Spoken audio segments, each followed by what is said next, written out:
Okay so good morning students. कल के lecture में जो हमने बात की थी वो बात की थी क्यूरी लॉ की और क्यूरी-वीज लॉ की बात की थी हमने कल के लेक्चर में। हमने कहा था कि जो क्यूरी लॉ है, पहली बात तो क्यूरी लॉ और क्यूरी-वीज लॉ किसके बीच में रिलेशन बताते हैं? Susceptibility, magnetic susceptibility and temperature के बीच में क्या बताते हैं? रिलेशन बताते हैं। क्यूरी लॉ जो है मैग्नेटिक ससेप्टिबिलिटी और टेम्परेचर के बीच रिलेशन बताता है किस केस में? पैरामैग्नेटिक के केस में। On the other hand Curie Weiss law जो है वो क्या बताता है? रिलेशन बताता है मैग्नेटिक ससेप्टिबिलिटी एंड टेम्परेचर के बीच में किसके केस में? जब हमारे पास क्या हो? मैग्नेटिकली कंसंट्रेटेड सॉल्यूशन हो। और पैरामैग्नेटिक कब होता है? जब मैग्नेटिकली हमारे पास डाइल्यूट सॉल्यूशन हो। और क्या होते हैं ये मैग्नेटिकली डाइल्यूट सॉल्यूशन और मैग्नेटिकली कंसंट्रेटेड सॉल्यूशन? ये कल के लेक्चर में हमने डिस्कस कर लिया था कि मैग्नेटिक डाइल्यूट सॉल्यूशन वो सॉल्यूशंस होते हैं जिसमें जो इंडिविजुअल जो हमारे एटम्स हैं उनका मैग्नेटिक मूवमेंट जो है एक दूसरे से इतना दूर होता है कि वो कंबाइन नहीं कर पाता, और कंबाइन नहीं करेगा तो उस केस में हमारे पास कौन सा लॉ फॉलो होता है? क्यूरी लॉ फॉलो होता है। लेकिन जब इंडिविजुअल जो एटम है उसका मैग्नेटिक मूवमेंट कंबाइन होकर एक नेट इफेक्ट प्रोड्यूस करता है तो उस केस में हमारे पास क्या है? क्यूरी-वीज लॉ क्या होता है? फॉलो होता है। तो जब हम मैग्नेटिकली डाइल्यूट सॉल्यूशन की बात करते हैं तो हम पैरामैग्नेटिक के केस की बात करते हैं, लेकिन जब हम मैग्नेटिकली कंसंट्रेटेड सॉल्यूशन की बात करते हैं तो जब मैग्नेटिकली कंसंट्रेटेड सॉल्यूशन होता है तो हम मैग्नेटिक सब्सटेंसेस को फर्दर 3 कैटेगरी में और डिवाइड कर देते हैं।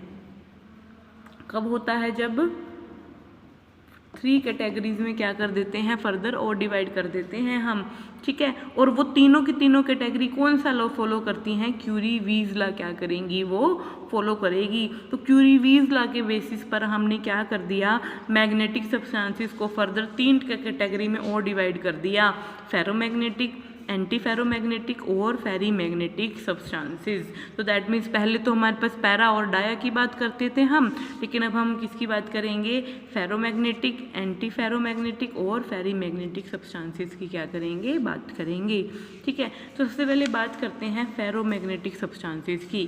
फेरोमैग्नेटिक सब्सटेंसेस वो होते हैं जिसमें जो मूवमेंट होती है, अलाइनमेंट होती है सभी की सभी जो हमारा डोमेन है, ठीक है, मॉलिक्यूल्स हैं, उनकी क्या है? सेम डायरेक्शन में होती है और वो क्या करते हैं? एक नेट मैग्नेटिक मूवमेंट क्या करते हैं? प्रोड्यूस करते हैं। क्या बोला मैंने?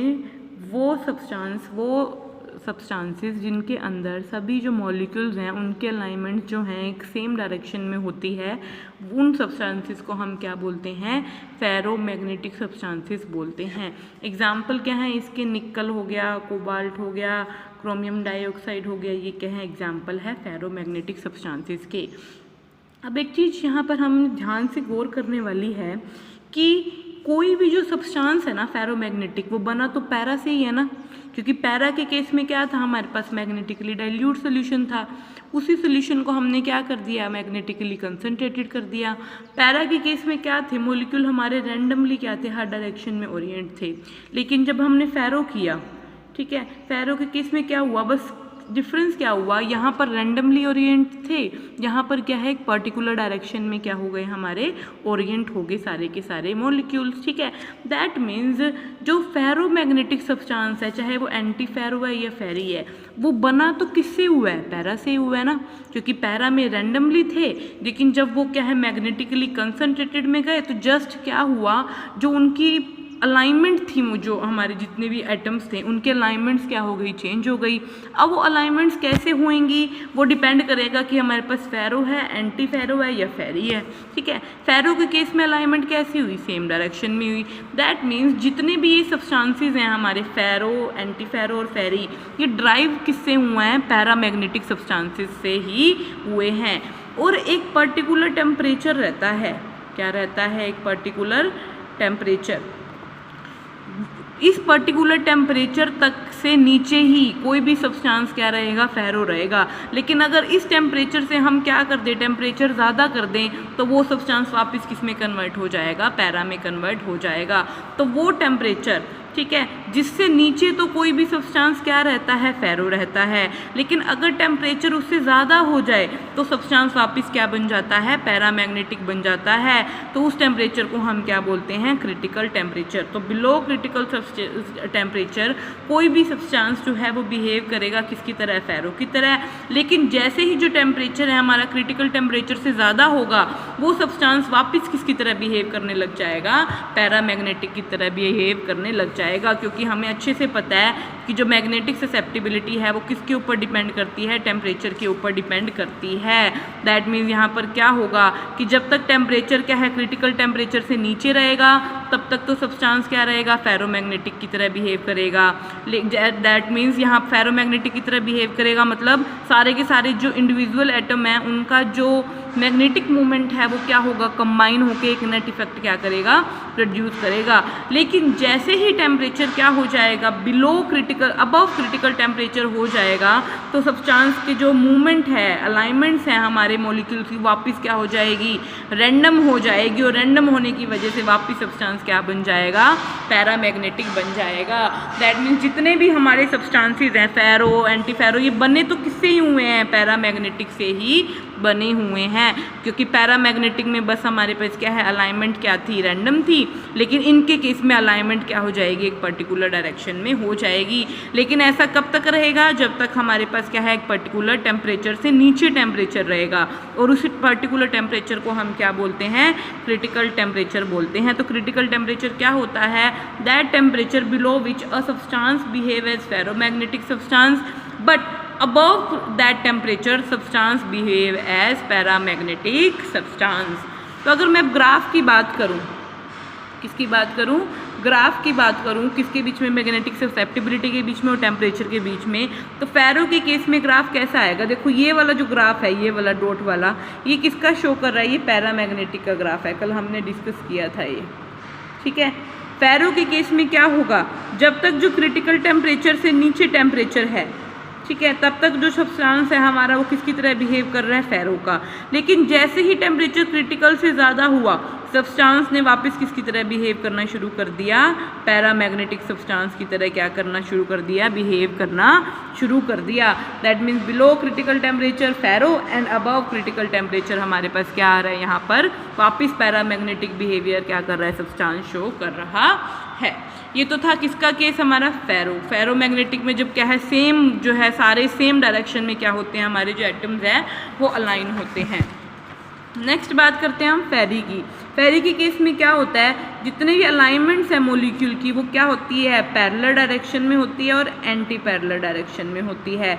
लेकिन पैरेलल और एंटी पैरेलल वो क्या होते हैं, अनइक्वल होते हैं नंबर में। और अनइक्वल होने की वजह से क्या करेंगे, ये नेट मैग्नेटिक मोमेंट क्या करते हैं, प्रोड्यूस करते हैं, ठीक है।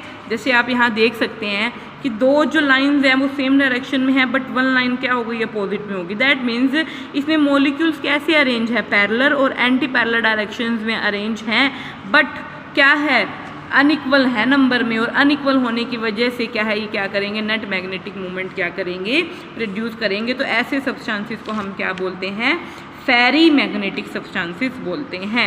एग्जाम्पल मैग्नीशियम, कॉपर, जिंक की किसका एग्जाम्पल है हमारे पास, फेरी मैग्नेटिक सब्सटेंसेस का क्या है, एग्जाम्पल है, ठीक है।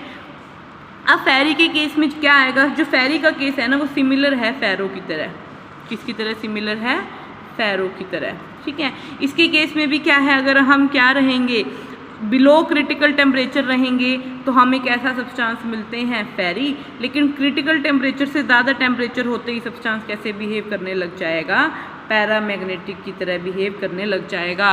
तो आपको दिमाग में एक बात ज़रूर रखनी है कि जितने भी सब्सटेंसेस हैं, ये फेरो, एंटी फेरो, फेरी, ये ड्राइव किससे हुए हैं, पैरामैग्नेटिक से ही हुए हैं। अगर टेम्परेचर क्रिटिकल टेम्परेचर से कम है तो सब्सटेंस बिहेव करेगा फेरी की तरह, मतलब फेरो, फेरी, एंटी फेरो इनकी तरह। लेकिन टेम्परेचर अगर क्रिटिकल टेम्परेचर से ज़्यादा है तो सब्सटेंस कैसे बिहेव करने लग जाएगा, वापस पैरामैग्नेटिक की तरह। क्योंकि टेम्परेचर लो होते ही मॉलिक्यूल क्या है, एक पर्टिकुलर डायरेक्शन में ओरिएंट हो जाएंगे। लेकिन जैसे ही टेम्परेचर ज़्यादा होगा वापस क्या हो जाएंगे, वो रैंडमली क्या हो जाएंगे, ओरिएंट हो जाएंगे डिफरेंट डायरेक्शन में, ठीक है। नेक्स्ट आता है हमारे पास एंटी फेरो सब्सटेंसेस क्या होते हैं। एंटी फेरो में क्या होता है, जो मॉलिक्यूल इस तरह से अलाइन होते हैं कि एक तो पैरेलल डायरेक्शन में, एक एंटी पैरेलल, फिर एंटी पैरेलल, सो दैट जो हमारे पास क्या है, पैरेलल और एंटी पैरेलल होने की वजह से जो हमारा नेट इफेक्टिव मैग्नेटिक मोमेंट है वो क्या रहता है, ज़ीरो रहता है। क्या रहता है, ज़ीरो रहता है। तो ऐसे सब्सटेंसेस को हम क्या बोलते हैं, एंटी फेरोमैग्नेटिक सब्सटेंसेस बोलते हैं। ठीक है। एग्जाम्पल क्या है इसका, Fe3O4 है, जिसके अंदर क्या है, दो आयंस प्रेजेंट रहते हैं, एक +2 में और एक +3 में, जो क्या करते हैं, एक दूसरे को अपोज करते हैं, और अपोज करने की वजह से जो नेट इफेक्टिव मैग्नेटिक मोमेंट है वो क्या रहता है, ज़ीरो रहता है। अब जब हम एंटी फेरो की बात करते हैं तो इसके केस में भी एक पर्टिकुलर टेम्परेचर रहेगा, जिससे जो बिलो है हमारा जो सब्सटेंस है वो किसकी तरह बिहेव करेगा, एंटी फेरो की तरह बिहेव करेगा, लेकिन टेम्परेचर उससे ज़्यादा होते ही किसकी तरह बिहेव करेगा, पैरामैग्नेटिक की तरह बिहेव करेगा। तो एंटी फेरो के केस में उस टेम्परेचर को हम बोलते हैं नील टेम्परेचर। क्या बोलते हैं, नील टेम्परेचर बोलते हैं। और हमें ग्राफ कुछ ऐसा मिलता है एक्सएम वर्सेस टी का। ये देखिए, नील टेम्परेचर रीच होते ही सब्सटेंस ने वापस कैसा बिहेवियर शो कर दिया, पैरामैग्नेटिक बिहेवियर क्या कर दिया, शो कर दिया। दैट मीन्स फेरो और फेरी के केस में हमारे पास कैसा हमें मिलता है ग्राफ, ऐसा कुछ मिलता है। मतलब उसमें हम क्रिटिकल टेम्परेचर की बात करते हैं, लेकिन एंटी फेरोमैग्नेटिक के केस में हम किसकी बात करते हैं, नील टेम्परेचर की बात करेंगे। ठीक है। तो अगर मैं कंबाइन ग्राफ बोलूँ तो हमें कुछ ऐसा ग्राफ मिलेगा। ये जो मिडल किसका है, ये एक्सएम वर्सेस टी का ग्राफ है। ये जो मिडल कर्व है ये किसका है, पैरा का कर्व है। ये वाला जो कर्व है ये किसको शो कर रहा है, फेरो को एंड फेरी को शो कर रहा है। और ये जो है नील टेम्परेचर वाले, ये किसका लिए हैं, एंटी फेरो के लिए। तो इस ग्राफ को भी आप बना सकते हैं। ये टेम्परेचर हमारा नील टेम्परेचर है और ये टेम्परेचर हमारा क्या है, क्रिटिकल टेम्परेचर है। Tn किसके लिए है, एंटी फेरो के लिए, और Tc किसके लिए, फेरो और फेरी के लिए। तो यहाँ पर जो हमारा तीनों टॉपिक थे वो यहाँ पर हमारे ये फिनिश होते हैं। नेक्स्ट हम बात करते हैं टेम्परेचर इंडिपेंडेंट पैरामैग्नेटिज्म क्या होता है। कई जो सब्सटेंसेस हैं उनके अंदर ये नोट किया गया है कि उनके अंदर ना तो कोई अनपेयर्ड इलेक्ट्रॉन है, और अनपेयर्ड इलेक्ट्रॉन ना होने के बावजूद भी वो सब्सटेंसेस क्या करते हैं, वीक पैरामैग्नेटिज्म शो करते हैं। तो ऐसे वो सिस्टम जिनके पास कोई भी अनपेयर्ड इलेक्ट्रॉन नहीं है, लेकिन फिर भी वो क्या कर रहे हैं, वीक पैरामैग्नेटिज्म शो कर रहे हैं। और वो वीक पैरामैग्नेटिज्म क्या है, टेम्परेचर के इंडिपेंडेंट है। क्या है, टेम्परेचर के इंडिपेंडेंट है। मतलब वो जो पैरामैग्नेटिज्म शो कर रहे हैं वीक, वो टेम्परेचर के ऊपर डिपेंड नहीं करता। तो ऐसे सिस्टम्स को हम क्या बोलते हैं, ऐसे जो मैग्नेटिज्म आता है उसको हम क्या बोलते हैं, टेम्परेचर इंडिपेंडेंट पैरामैग्नेटिज्म बोलते हैं। एग्जाम्पल, ये जनरली वो शो करते हैं जिनके पास कोई अनपेयर्ड इलेक्ट्रॉन नहीं रहता। मतलब जनरली D0 जो सिस्टम होता है हमारा, वो क्या करता है, TIP जो कंडीशन है उसको शो करता है। एग्जाम्पल हमारे पास दो हैं, MnO4 negative, chromium O4 2 negative. इसके केस में मैग्नीज की ऑक्सीडेशन स्टेट +7 है और इसके केस में क्रोमियम की +6 है, और दोनों ही क्या है हमारे D0 सिस्टम, क्योंकि 7 इलेक्ट्रॉन जब आउटर से निकल जाएंगे तो आउटर जो D इलेक्ट्रॉन जो है हमारे कोई भी नहीं बचेगा, और यहाँ पर भी क्या है, कोई सिस्टम नहीं बचेगा। ऐसा क्यों हुआ, ऐसा इसलिए हुआ कि कई बार क्या होता है, जो मैग्नेटिक मूवमेंट है ग्राउंड स्टेट का, वो क्या कर जाता है, एक्साइटेड स्टेट के साथ क्या कर जाता है, कपल कर जाता है। क्या कर जाता है, कपल कर जाता है। दैट मीन्स क्या है, कपलिंग अक्कर हो जाती है ground state of the system with excited state of higher energy. किसके इन्फ्लुएंस में, मैग्नेटिक फील्ड के इन्फ्लुएंस में क्या हो जाती है, उनके बीच में कपलिंग हो जाती है। तो उस केस में हमारे पास कैसा जो मैग्नेटिज्म अराइज होता है, TIP temperature independent paramagnetism arise होता है। अब इसका ग्राफ आता है एक्सएम वर्सेस टी का, कुछ ऐसा ग्राफ आता है TIP के केस में। आपको ये क्या शो कर रहा है कि जो TIP है, टेम्परेचर इंडिपेंडेंट है, ये पैरेलल जा रही है T की लाइन। दैट मीन्स ये क्या है, इंडिपेंडेंट है टेम्परेचर के, इंडिपेंडेंट ऑफ टेम्परेचर। तो ये टॉपिक जो है एग्ज़ाम पॉइंट ऑफ व्यू से इम्पॉर्टेंट है। टेम्परेचर इंडिपेंडेंट पैरामैग्नेटिज्म क्या होता है, एग्जाम्पल भी आपको याद रखने हैं। और ये ग्राफ आपकी बुक में नहीं है तो please draw this graph in your books. Okay, next we have relationship between magnetic susceptibility and magnetic movement. वैसे तो ये टॉपिक हमारा कल हो गया था, कल मैंने जो आपको क्यूरी और क्यूरी-वीज लॉ की डेरिवेशन करवाई थी उसके अंदर हमने रिलेशन भी एक तरह से डिस्कस कर लिया था, पर वो रिलेशन भी ठीक है, चाहे आप कर लीजिए, चाहे ये जो आपकी बुक में दे रखा है आप ये भी कर सकते हैं। ठीक है, तो एग्जाम होता है हमारा n note mu square divide by 3 kT के, बोल्ट्जमैन कांस्टेंट है, T टेम्परेचर है, n नोट एवोगैड्रो नंबर है, म्यू क्या है, इफेक्टिव जो है मैग्नेटिक मूवमेंट है। ठीक है, यहाँ से म्यू स्क्वायर की वैल्यू निकालिए, इधर वैल्यू ले जाके ये आ जाएगी हमारे पास, स्क्वायर को उधर ले जाइए, अंडर रूट आ जाएगा। ये वैल्यू हमारी कांस्टेंट है जिसकी वैल्यू क्या रहती है, लगभग 2.828 रहती है। तो म्यू इफेक्टिव मैग्नेटिक मूवमेंट और मैग्नेटिक ससेप्टिबिलिटी के बीच में क्या रिलेशन आ गया, अंडर रूट का रिलेशन आ गया। क्या आ गया, ये रिलेशन आ गया, और ये आगे क्या है हमारे पास, कांस्टेंट है। तो ये क्या है, रिलेशन रहता है magnetic susceptibility and magnetic movement के केस में। आज के लिए आप ये कीजिए, नोट्स मैंने PDF डाल दी है आपके ग्रुप में, तो आप प्लीज़ इसको नोट डाउन कर लीजिएगा। ये जितना भी मैं आपको करवा रही हूँ थ्रू पेजेस, आप प्लीज़ इसे नोट डाउन कर लीजिएगा। Thank you.